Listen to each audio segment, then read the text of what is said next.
भारतीय supreme court में जमा करवाई गई रिपोर्ट में इंकशाफ किया गया है कि भारत गैर कानूनी असलहे का गढ़ बन चुका है। रिपोर्ट के मुताबिक भारत में 2 लाख से जायद गैर कानूनी असला मौजूद है, जिसमें उत्तर प्रदेश, मध्य प्रदेश, हरियाणा और राजस्थान की रियासतें गैर कानूनी असला बनाने में सर फहरिस्त हैं।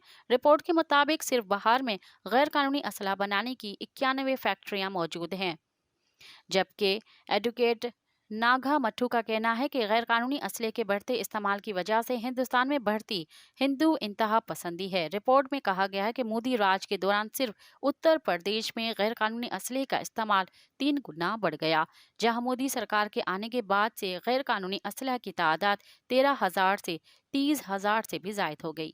मज़ीद ख़बरनि ऐं तफ़सीलात लाइ विज़िट कयो असांजी वेबसाइट www.awamiNewsHD.com ऐं ॾिसंदा रहो अवामी न्यूज़ HD।